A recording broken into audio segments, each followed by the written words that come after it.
It's WCCS 101.1 FM, AM 1160, and WCCSradio.com. So Friday, we talked to Sheila Rondeau about the Super Bowl commercials, which would be coming up. And today, well, they've played now, and we get a chance to talk with Sheila and get some reaction about them. She's a marketing strategist, CEO of MogXP, working with Fortune 500 brands across multiple industries and across the nation, and she's with us this morning. Our conversation is brought to you by Marcus & Mack, voted best personal injury law firm in the Best of Indiana County contest. Marcus & Mack, a law firm representing injured people. Sheila, good morning. Good morning. We are all bleary-eyed today because of having watched all of those commercials, and there was a football game played last night, too, I understand. Yes, there was. Did you have a dog in the hunt there for that one?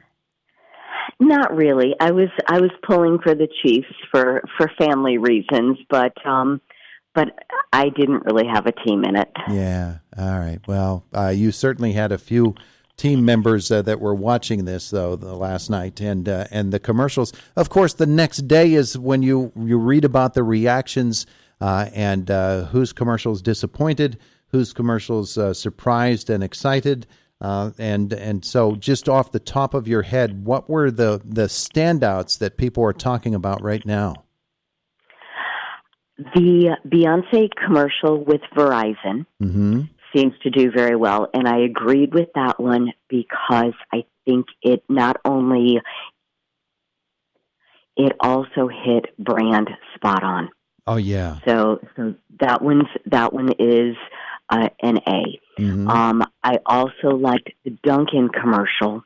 Even if you get past the all-star celebrity lineup, it was quirky, it was fun, it was engaging, and again, it was true to the Dunkin's brand.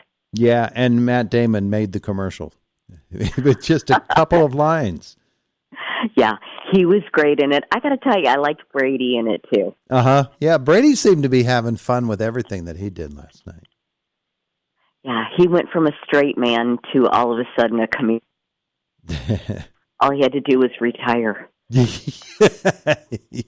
and it's actually more lucrative for him in retirement, probably. Yes. What else stood out for you? I liked the Google Pixel. It was kind of a quiet, low-key one, but I think it, one, gave a great message, and two, it was spot on for brand. Oh, I don't even recall it. I didn't see all of the game, of course, but yeah, that's one that I didn't get to see. It was, they were taking photos, and the photos were always blurry, except the camera fixed them. Oh, the individual took fuzzy photos, and it came off that he had a visual impairment, but the photos came out perfect. And of course, the last one was the baby being included in the photo. Now I remember it. Yeah. So that was a very well. Effectiveness is one thing, and likability is another thing. But I like that commercial a lot. Yeah. Some of the ones that stood out for me, and you can tell me if they did for you. The Agent State Farm with Schwarzenegger. Yes, and it has done very well by public opinion. Oh yeah. I thought that it would. The Christopher Walken one. Yes, for BMW. It was well done. Yeah, and the test of them, of course, as you know, Sheila, is whether people remember what the product is. Yes, absolutely. Yeah. I love the Aubrey Plaza one, but I think it's because I love Aubrey Plaza and I really like Nick Offerman. But you go up and down, and I wanted to ask you about a couple in particular, about their effectiveness and whether they were the right approach. The Robert F. Kennedy Jr. ad for his presidential campaign. What did you think of that one? It left me flat. I think they missed on that one. Mm-hmm. They're appealing to an audience just based upon the Kennedy name, and if they want to remember all the way back to JFK, you're talking about people that are in their 70s, 80s, 90s by now, and that's not exactly a demographic that you want to go after. No, and it was a big spend to not nail it. Yeah, yeah. Well, you talked about that on Friday, and how some companies, and in this case, a presidential campaign, how this is make or break time for them.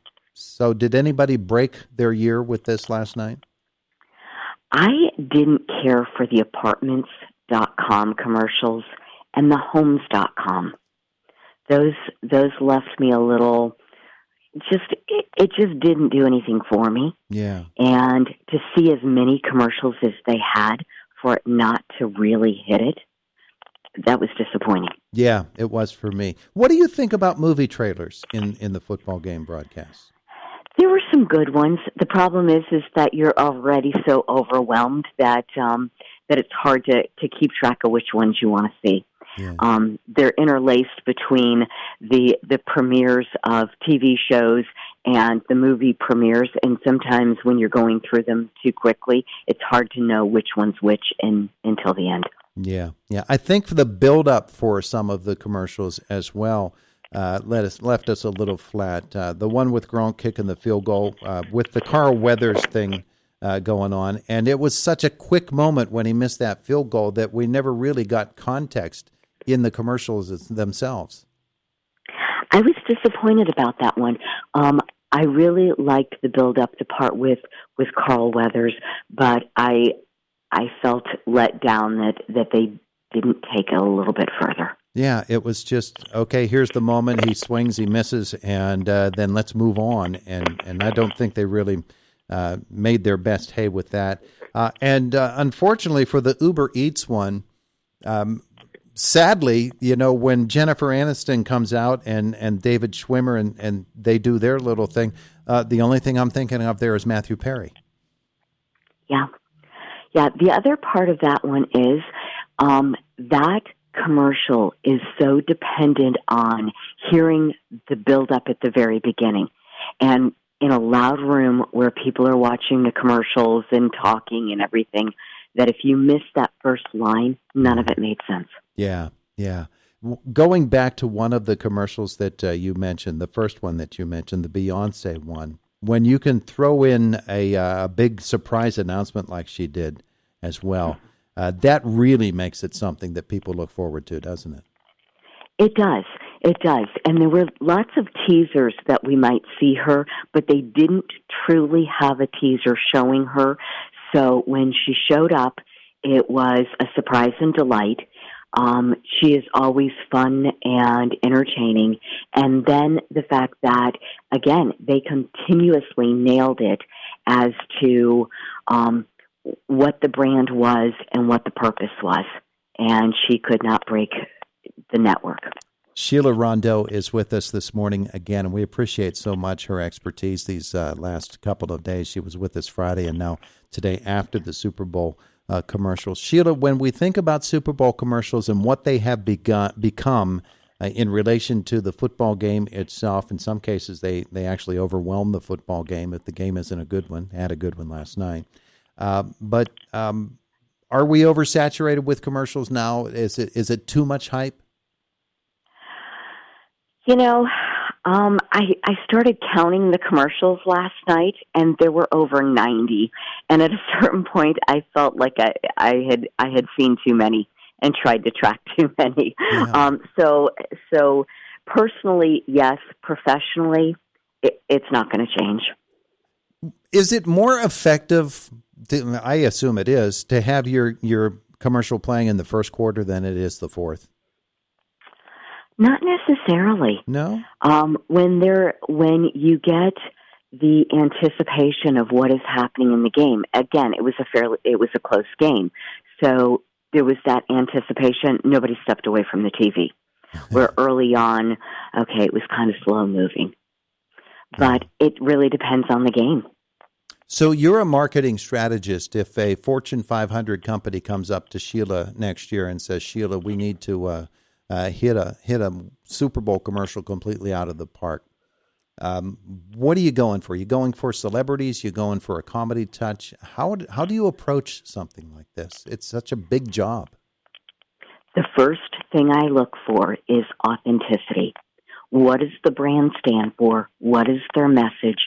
And how do you tell that story? And do you tell it in humor? Do you tell it by pulling at the heartstrings? And who tells the story?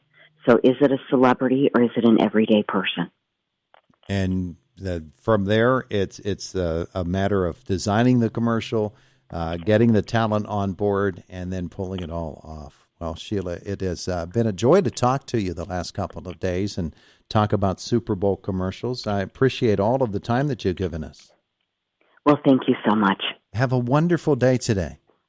You too. Take care. Sheila Rondeau with us here this morning. She's a marketing strategist, and she is with MOG XP. That's MOGXP. You can look her up online and find out what it is that she does. It's Indiana in the Morning. It's WCCS 101.1 FM, AM 1160, and WCCSradio.com.